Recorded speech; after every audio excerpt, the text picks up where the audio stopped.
Hello, everyone, and welcome back to the Football Chuggu Podcast. My name is Thomas Durning, and today I'm joined by my co-host, Pearse McLaughlin. Hello, Pearse. Hello, how you doing? I'm doing well. On today's podcast, we'll be giving our reaction to the Euro 2024 final versus England and Spain. The aftermath of that Euro 2024 final. We'll also be giving our reactions to our favourite Euro 2024 moments. So we'll just talk about the Euros as a whole. We'll talk a little bit about club news around Europe. And at the end of the podcast, Pearse will be giving a rundown of all the latest Asian football news. So we'll start off, the first place we can only start off as the Euro 2024 final, which was played on Sunday, the 14th of July, against Spain and England. And we found out that Spain were the winners of the Euros 2024 after they defeated England 2-1 in Berlin. So the first goal from Spain was scored by Nico Williams. And then England equalised through a Cole Palmer goal. And then in the last few moments of the game, Spain sealed the victory with a goal from Oyarzabal. So, yeah, we now know that England are Euro 2024 champions. And Pearse, what is your thoughts on the match? Get in! Not biased at all. But no, I think it's the perfect ending to the tournament. I think Spain, throughout the full tournament, were the best team footballing side. They looked the strongest in terms of both defence and attack. And barring like a 20-minute spell in the second half against England, I thought Spain thoroughly deserved it. I thought they could have been 2-3-0 up in the first half. Nico Williams had a couple of chances. Especially he had one right after he scored, where he had so much space just at the edge of the box. He just flashed it just wide, and Pickford to make a couple of saves as well. And then I think also, like you say, England have just been poor from start to finish, right? But their substitutes have been really impactful in games, and they've helped them a lot. And like you say, the introduction of Cole Palmer, he came on, made a massive difference. And what a goal he scored. It was probably it was a really good move by England. They actually carved Spain open a bit, because it was like the 1-2s running beyond and then a layoff at the edge of the box, and they just kind of curled it at the bottom corner. It was a really good finish. At that point, you thought, oh, game on. You think England could maybe nick something here, or they could even take it to extra time, and then obviously sucker punch right at the end. Oyarzabal came as a second half substitute for Alvaro Morata, who ran his legs and caused England's defence a lot of problem in terms of just constantly running in behind. And it was touch and go in terms of offside, but it was definitely onside, Oyarzabal, and it was a brilliant cross by Cucurella. And then he just slid the ball in the net, and Spain seen it out and they got the victory, and they've won Euros again. It seems a record. A record, yeah. 4 times. Fourth time. First time since 2012. But for me, thought I deserved it, and well played. Yeah, a totally deserved Spain victory. Let's be honest, I think from the first game of the tournament, I think Spain has deserved to win. Because I think they've been by far the best team this tournament. Played the best football. Scored quite a lot of goals. They've had quite a tough route to this final. They've had to play some big teams, like Spain for example, like France for example. But they got the win on Sunday, totally deserved. I thought they controlled the match from the majority of the match. I thought they controlled. I thought they passed the ball really well. We all know that Spain's biggest threat this tournament have been the wingers Lamine Yamal and Nico Williams, and I thought they two on Sunday night were really, really good. Gave England quite a lot of problems. And yeah, we thought that because Spain had quite a blow at half time, because Rodri came off injured and he was replaced by Zubamendi. So it was going to be quite interesting to see how they reacted to that, Spain. But they were perfectly fine. They kind of kept going. Scored a really good first goal and then scored a really good second goal. And yeah, they far deserved to win. So congratulations to them. And in England, I felt on the night were disappointing. Didn't really take the game to Spain. I thought they were too negative. They kind of didn't really push up a lot. They kind of sat back, defended their own box. They were trying to hit Spain in the counter attack, but Harry Kane had a poor game. To be fair, I think Harry Kane had a poor tournament. So that was good. That'd be disappointing for England. They did get back in the game through a substitution that Gareth Southgate made.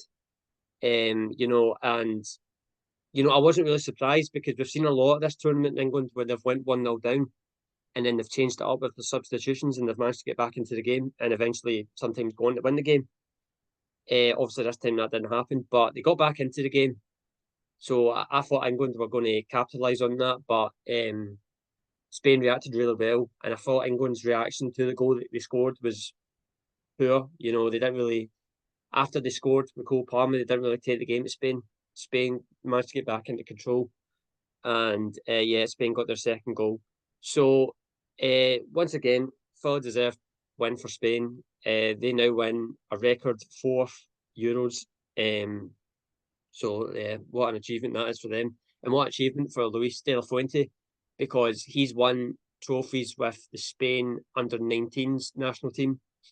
He won a trophy with the under-21s national team, and now he's won a trophy with the men's senior team. So he's done a really good job with the Spain kind of federation. So that's a really, really good job from De La Fuente. That's another thing as well. I think if England wanted to know how to beat Spain, they should have just asked Scotland because we beat them last year 2-0 at Hampden. Never did I think that day that Spain a year later would go on. They beat them 2-0. Never did I think a year on from there that Spain were going to go on and win the Euros. So it's quite interesting. I thought it was worth mentioning that. Spain have now won the tournament. We'll talk about the aftermath shortly, but we'll just talk about the Euros as a whole first. So, Pearse, has there been like a match in this Euros that has stood out to you? Yeah, the final, just England losing. Okay, moving on. Yeah, no, I think for me that's got to be the final. Has to be, because it's like it's the grandest of stages, and yeah, you find it where players turn up and some players don't. And for me, a lot of the young Spanish players turned up, and a lot of the English players shrunk because they were so negative.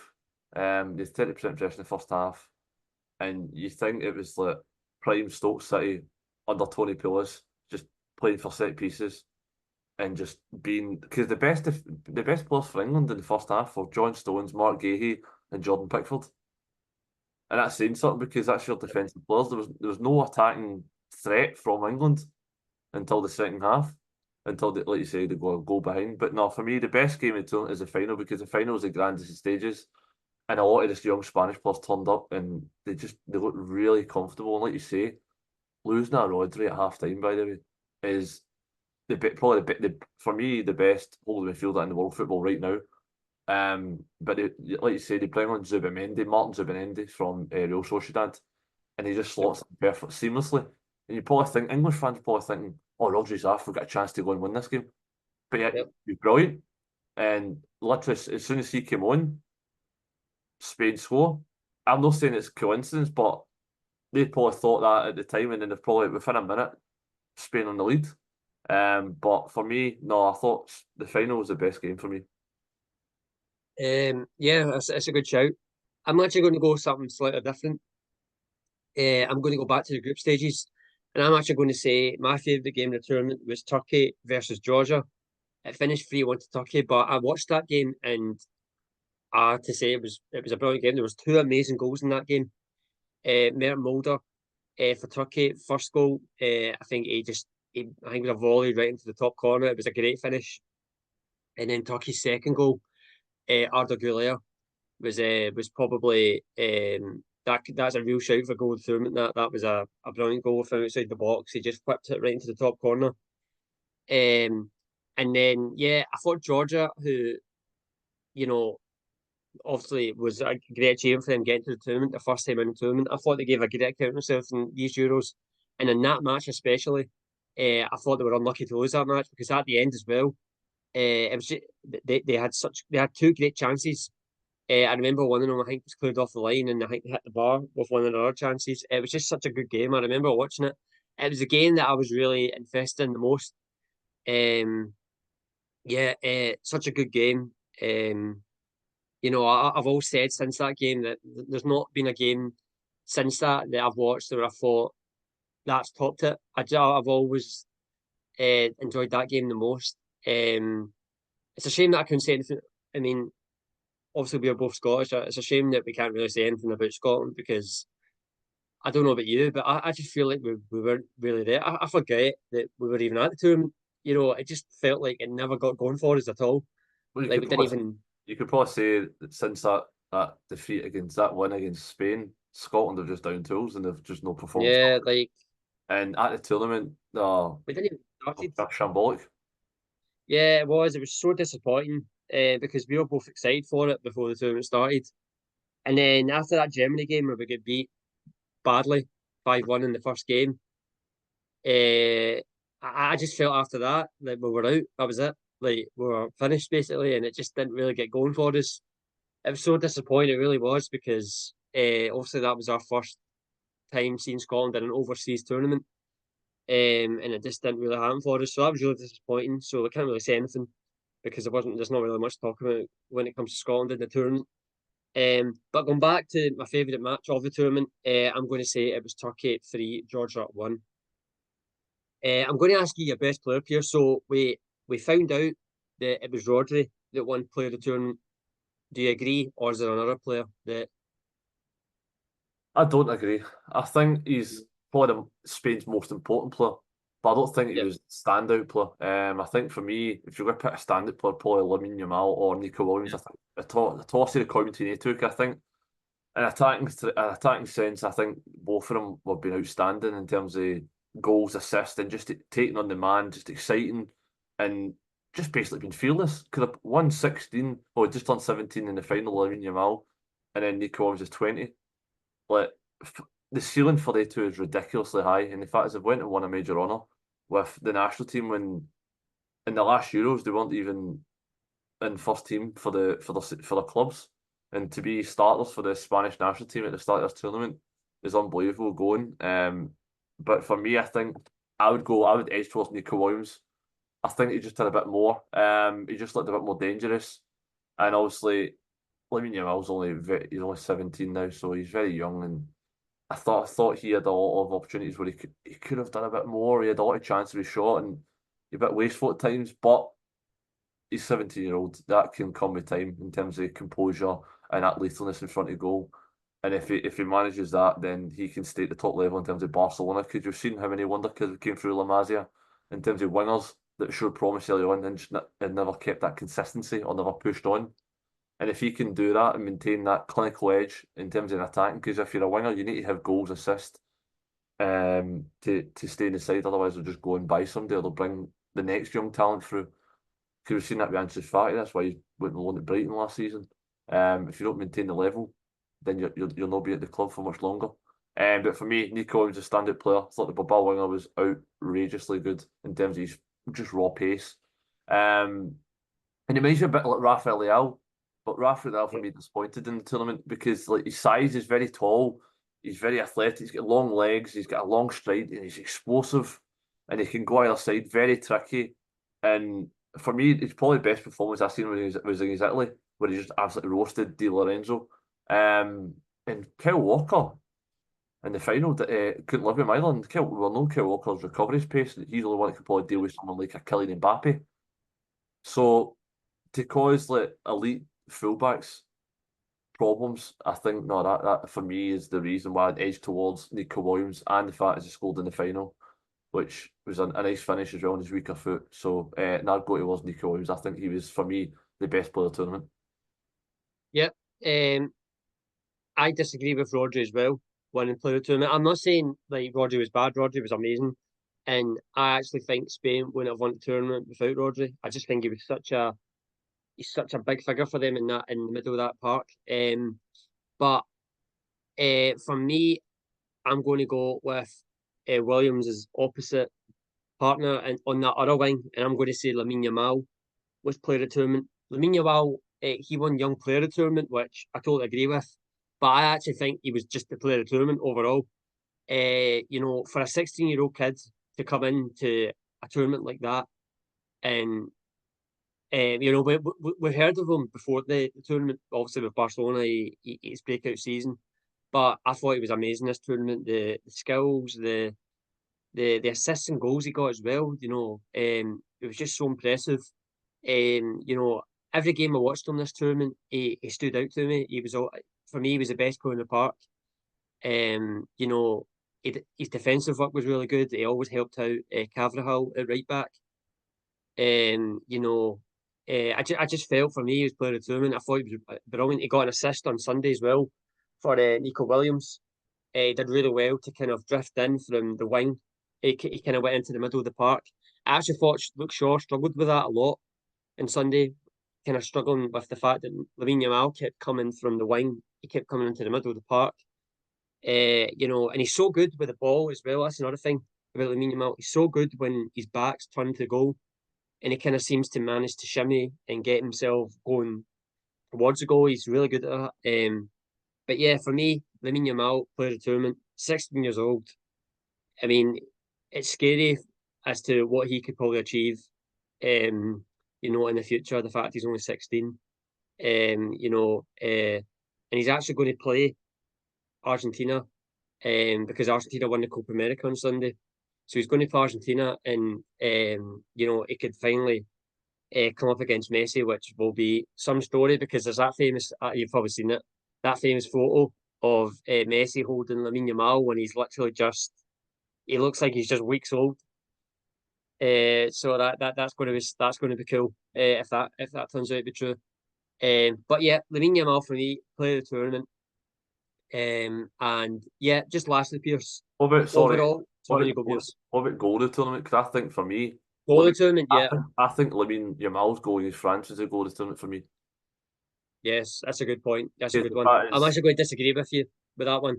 I thought about it just. The fact is he faked it and then he bent it in the top corner, and to get away from Mike Magnan in goals, I think it was an outstanding finish, and yeah, it was very much reminiscent of someone like an Iron Robin chopping in and then just bending it in the stanchion. Not for me, that was a goal. I mean, there was quite a good few goals this tournament. Unfortunately, 2 goals I remember against Scotland. Fulcrook in the first game when he slammed it into the top corner. That was a good goal. And then we had Shaqiri's. Huh? No, the wrong goal. No. No, I don't want to talk about any Scotland goals. There's only 2. I know, they're 2 on goals. Anyway, Fulcrook's and Shaqiri's against Scotland as well was really good. You mentioned goal. You mentioned other goals. Yeah, I'm actually going to go Arda Güler's against Georgia. I just thought it was from the way he picked up the ball and the way he managed to, and that was quite similar to Yamal. But I just thought how clean Arda Güler's was as well. It was just such a clean strike, and it was the way it curled right into the top corner. I thought it was a great goal. It was actually been quite a good few goals this tournament. Another Turkey goal as well. I mentioned that one earlier on. Mulder against Georgia, and that's that same game as well. I remember that goal, he kind of into the top corner. That was a really good goal. But I'm going to say Arda Güler. And I actually think he's worth shouting out as well, because I thought he had a great tournament as well. He's not played a lot of football last season with Real Madrid. But I thought this tournament he was really good. And yeah, he's going to be, I think for Real Madrid next season, he's going to have quite a bigger kind of impact on their season, because he looks really good. That was the main issue last season. He had a lot of injuries at the start of the campaign. That's why his debut didn't happen until maybe Christmas time, and he was in the summer. Yeah, but no, I think we kind of saw why Real Madrid bought Arda Güler this tournament. He looks like a special player. So I'm really looking forward to seeing how he gets on at Real Madrid next season. So yeah, Just lastly, Pearse, did you like the tournament? Did you enjoy it? I thought it was a bit of a letdown, to be honest. There's some games that were good, but I think a lot of teams had a really pragmatic approach, and it wasn't a standout for me because I remember, like growing up, you've seen all these tournaments. There's like, over 100 goals, and like there's goals left, right, and centre. Yeah, And all the big players performing, and I feel as if a lot of the big players didn't perform. And yeah, the top goal scorer was like 6 players joined with 3 goals. Harry Kane got 3 goals, even though he'd a shocking tournament, in my opinion. I think he's still carrying an injury. Danny Olmo got 3 goals when he was a bit part player. He only got in the team because Pedri got injured.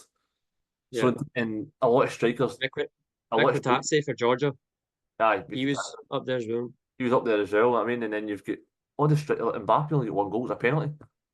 I mean, Yeah, so a lot of the big players didn't perform. So I feel as if it's a memorable tournament in terms of if there's a lot of goals and it's high scoring end to end and all that. But I yeah, think if it was more like it was like the better teams that were possession based that yeah. up against really defensive teams that were just playing for set pieces and winning fouls. And when strikers only scoring goals, that for me isn't a great sign because it just shows you the tournament based on a strong defence. And I thought that a lot of teams will like that. I actually thought it was a tournament more. I actually thought the fans were great this tournament. You had Scotland fans who, I know we're Scottish, but I thought we were great in the tournament. Although we were in there long, but I thought we were great in the tournament. The Netherlands fans I thought were unreal. I don't know if you've seen that video of them when they're all kind of going from the right and then they go to the left. That was quite cool. Hey, hey, Yeah, hey, hey, yeah, hey. that was quite cool. Hockey, Yeah, and like you've the got a Spain fans as well, really good. massive Turkish population in Germany. Turkey, yeah, Turkey, yeah, absolutely. Even Georgia as well, by the way. I know I've mentioned Georgia a lot this podcast, but I think it's worth it because I think but no, their fans were really good. So no, I thought the fans in the tournament were really good. In terms of the football, I've got to agree with you. Sadly, I thought I was a little bit disappointed with the quality of the tournament. I thought the big teams like France, Portugal, I thought teams like that were disappointing. Italy, the As whole you said, hmm? Italy, the whole Yeah, Italy, exactly, Itoly. Even Belgium as well. mm. Just a lot of these teams, these big teams that are supposed to go late into the last stages of the tournament, are supposed to score all the goals. I thought they were really disappointing. The big players, as you said, Mbappe didn't have a good tournament. Ronaldo, this is his last Euros. He didn't have the greatest tournament. I don't think he scored Zero goals, uh, 1 assist. zero No, goals. And he had a penalty. I know he's 39, missed a penalty as well. Yeah, Well, I love Ronaldo, but I think like you can see that his powers are diminishing. yeah. I thought it was a tournament for the breakout players like Young, Arda Güler, Lamine Yamal, Nico Williams. mm. I saw Danny Olmo, for example. A lot of players that kind of broke out, and we're going to see like a lot of names that we hadn't really heard of before. We now know a lot more about them. Like Mick for Georgia, I mentioned him just there. He's He was the striker. He scored a lot of goals this tournament. his team I think he's well. getting a big move. Kvaratskhelia. Kvaratskhelia, he was good. Yeah. So I thought it was a tournament for the breakout young players. But going back to what the original question, I thought it was sadly not the best tournament. But um, but as it was memorable, so we can say that. So yeah, that's another major competition finished, and then the next one's in 2 years, and that's a big one. That'll be in the World Cup in America. And you never know, me and you might be doing the podcast in America. That'd be quite cool. But I don't know. We'll need to see with that one. Anyway, we're going to move on to a little bit of club news. So we'll talk. We'll start with Celtic. So obviously we are Scottish football fans. So we'll start with the fact that Celtic are set to sign former Premier League winner and also Leicester keeper Kasper Schmeichel. So he played for Anderlecht last season. He's now a free agent, but it now looks set that he will sign for Celtic. What do you think of that, Pearse? Well, I think for me it's a light flight replacement in terms of Joe Hart, that experience. Same age as Joe Hart, 37 years old. And you're not losing a leader, because I think whenever you've seen Kasper Schmeichel, he's a leader. He's a captain for his national team. I don't know how many caps he's on now, but he was ever present at the Euros. And he kept out the Leicester City goalkeeper, who had a record-breaking championship campaign, now back in the Premier League. He's playing also in Anderlecht last season. He had an 80% save percentage in the league last season in the Belgian Pro League. So it just, and I thought again he was outstanding for Switzerland in the Euros. And for me, he still is very young. He doesn't look 38, and you see his mobility is still really good. His shot stopping is never in question. And as someone like Brendan Rodgers worked with him previously at Leicester, where they won an FA Cup together. So for me, I think it's a smart decision, and it's a high caliber player in terms of the profile, the name. His dad is a legend of the Man United and the Premier League, and Kasper Schmeichel was also a legend in the Premier League because of that Premier League winning team of Leicester City that then went on to play in the Champions League as well. So he's got experience playing the Champions League. He's played in Scotland before, many moons ago, when he was a youngster playing for Falkirk. And evidently he did save a penalty against Celtic, and Falkirk went on to win that game 1-0. So he's got experience of playing up in Scotland. He's been around the block. He's a legend in the Premier League, both as a son of a Premier League legend and obviously a Premier League winner himself. But I think coming to Scotland's a smart decision for him, because he knows he's going to be number one. He's going to be playing a lot of games, and he's going to be competing for trophies and playing Champions League football. So no, I think it's a smart decision in all parties, and I don't think he can complain in terms of it being a free transfer as well. Yeah, no, I agree. A really smart signing for Celtic, I feel, because we all know Kasper Schmeichel and the experience he's got, what he's won, and the amount of caps he's got for Denmark. I think he's going to be a really valuable asset to that Celtic team in terms of his leadership. He is older than Joe Hart, which is quite interesting. But I think Kasper Schmeichel still has quite a lot of football in him. And I think for Celtic it's a smart sign. I think he'll do a good job in between the sticks for Celtic. And yeah, we'll see. I think we'll see him for Celtic in the pre-season in the US, because Celtic are set to fly out to the US to play friendly matches. So yeah, a really smart signing for Celtic. All what you've just said, I totally agree with. And yeah, I think it's going to be really interesting to see him in Scottish football, because at the end of the day, it's quite a big name. So yeah, I'm looking forward to seeing how he does in football in this country. Can I So also yeah, just say, Tom, before you move on, I think like if you say to me 5 years ago or even 10 years ago, you'd have seen the caliber goalkeeper of Joe Hart, Jack Butland, and Kasper Schmeichel in Scottish football. yeah, We'd be laughing our heads off and to say you're in a dream, you're in a fantasy land. But the fact is, to even have those kind of names in Scottish football can only do Scottish football the world of good. Yeah, it's a good point. It's it's good to see that these kind of high profile players coming to the league here, because we all know the league's not as it's not as strong as other leagues around Europe, and the fact that these kinds of players are coming to the league, it gives the opportunity to maybe possibly bring more eyes to the tournament, to the league. So I totally agree with the fact that we never thought that would happen 10 years ago. So yeah, that is really good to see that. Right. So actually, just after we've just found out a bit of breaking news on the podcast. Just as we were on the podcast, we've just found out that the England manager, Gareth Southgate, has decided to leave his role as manager. So it's just been released on England's Twitter that he's penned a letter to the England fans. He's announced that he's going to leave, and that his last game for England was against Spain just at the weekend there. So he says it's time for change and for a new chapter. And yeah, that's his final game as England manager. So, bit of breaking news on the podcast, Pearse. What's your thoughts? I was a bit surprised, to be honest. I know a lot of fans kind of turned on him a little bit, but you cannot deny the success he's brought to the England team.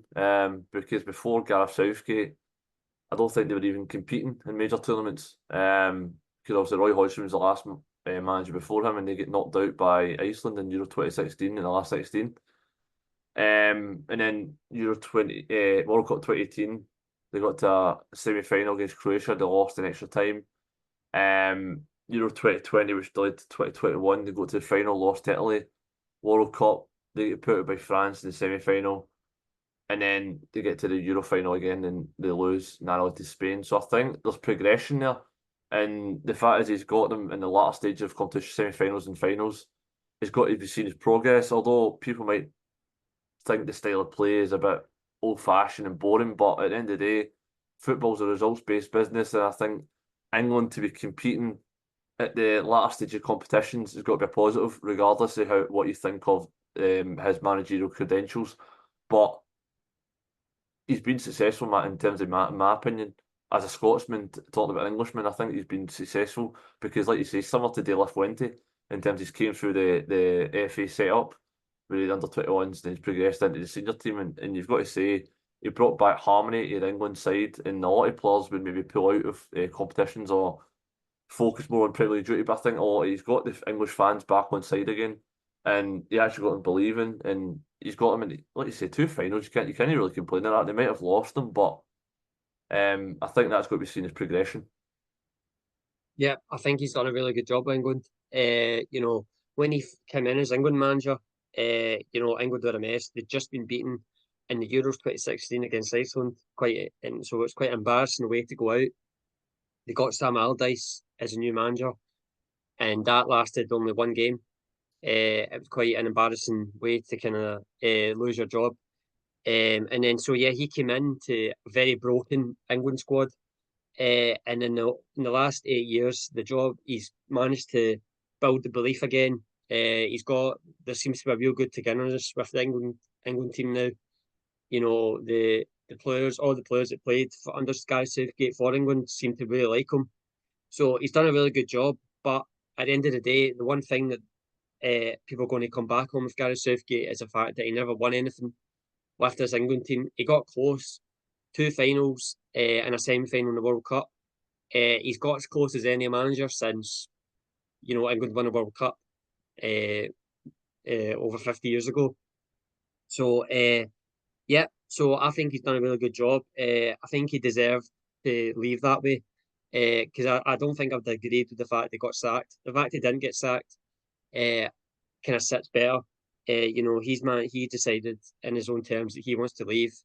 So he has. I'm not fully surprised. I kind of did expect him to leave. Gareth Southgate. It just broke on the podcast. It's Gareth Southgate. It will leave England. England are now on the lookout for a new manager. We'll discuss that more as the weeks go on. England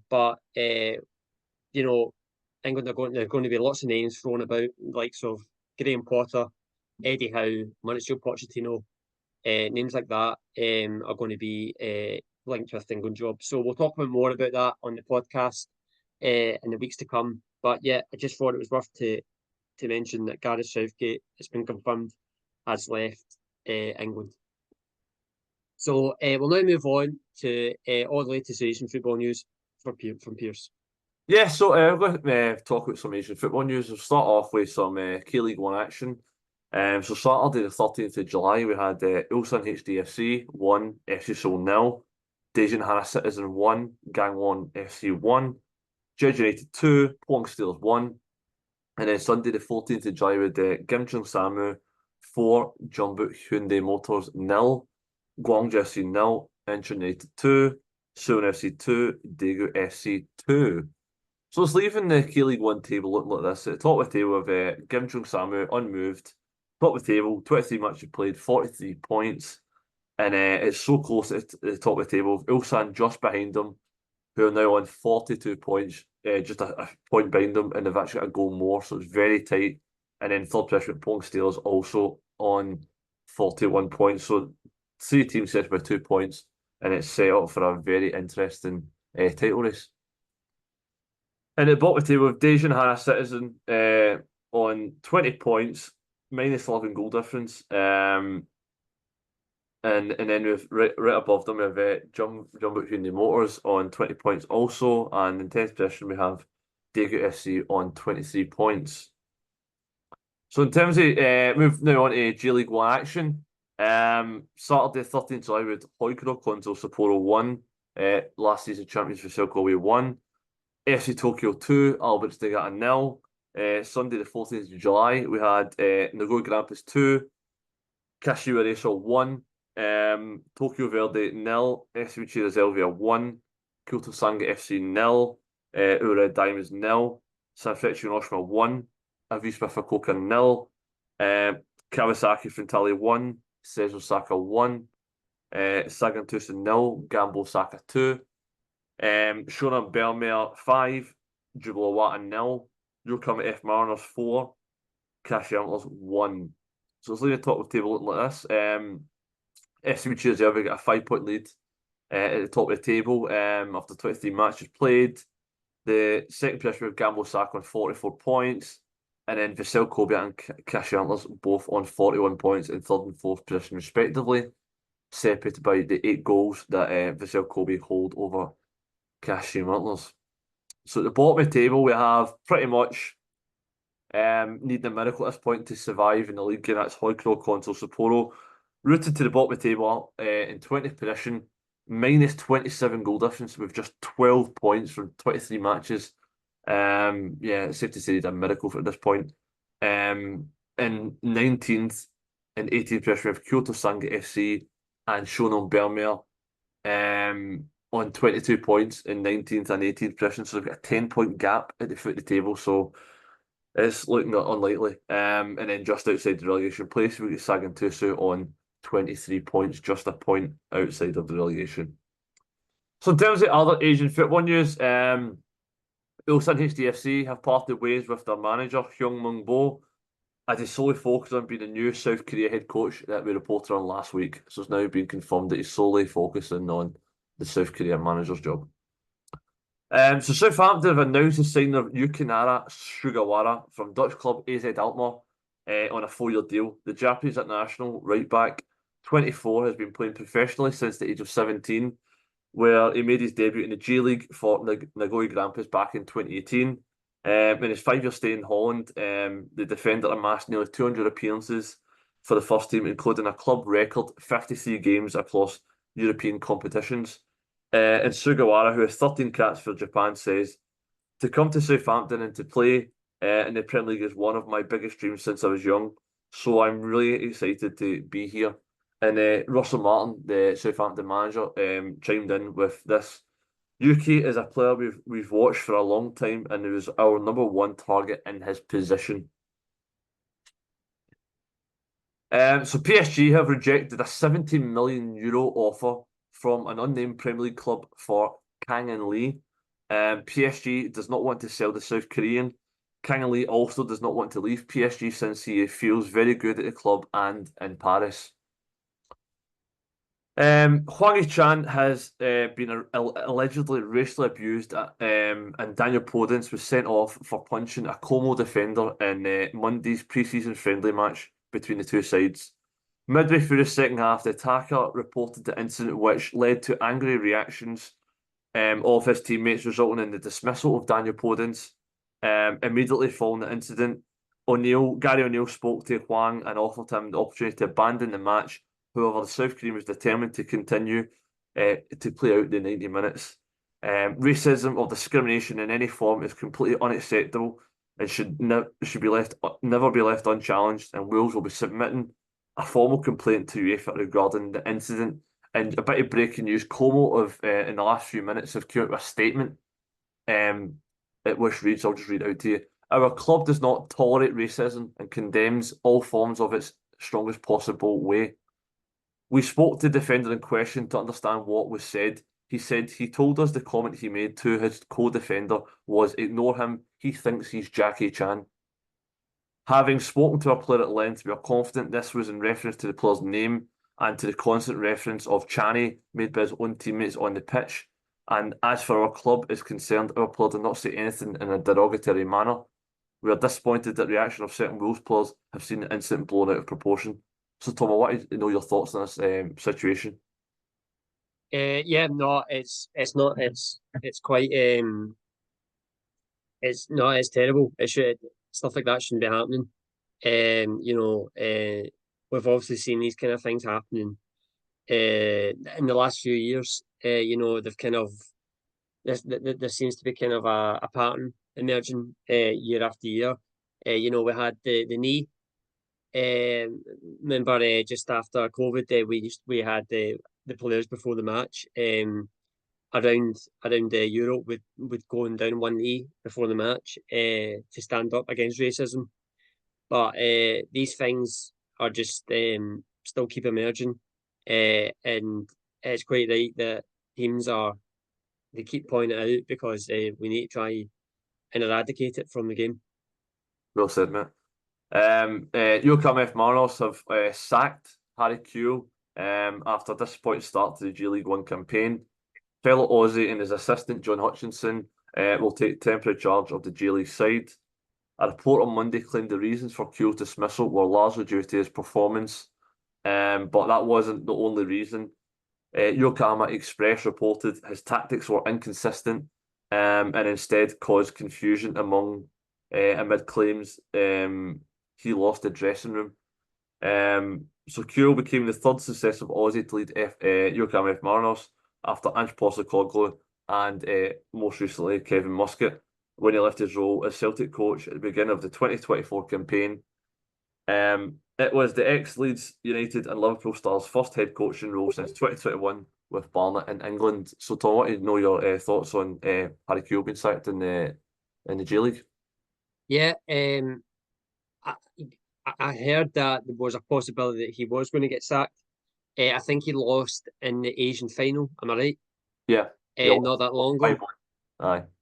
Yeah. I heard after that something could be happening. It is always hard. I mean, he did a good job with Celtic as a first team coach. I think he helped out a lot of the players, like for example, Dyson Maeda. So I think he's a highly respectable coach. But I just don't think it's worked out for him at Yokohama Marinos. All the things that you've just said, like lost the dressing room, for example. That if that is to be the case, then that'll be disappointing for Harry Kewell. Yokohama Marinos have they've had this record. You just listed the last two Aussie managers. They've been quite successful with them. Postecoglou, the most notable.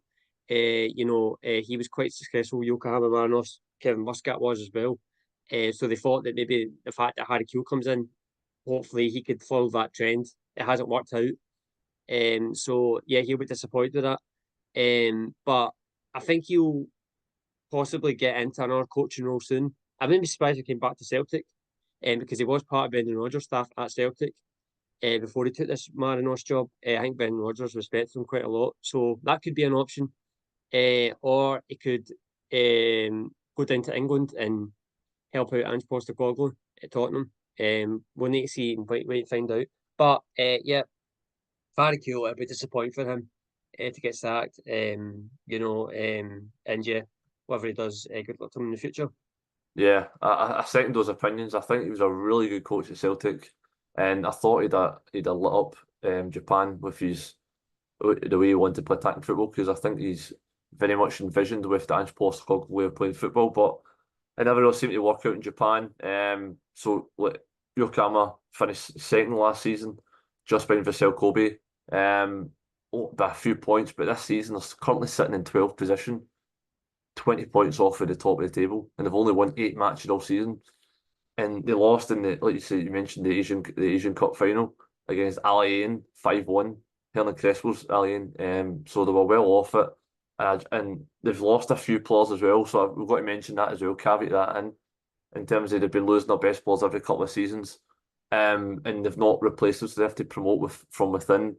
And their budget isn't as big as people think it would be, considering they've won major trophies in recent seasons. But from a coaching perspective, it just hasn't been good enough and it hasn't worked out, unfortunately. And I think he probably will move back into a coaching, maybe a first team coaching role either at Celtic or maybe at Spurs. Because I think probably the Spurs one's probably more likely.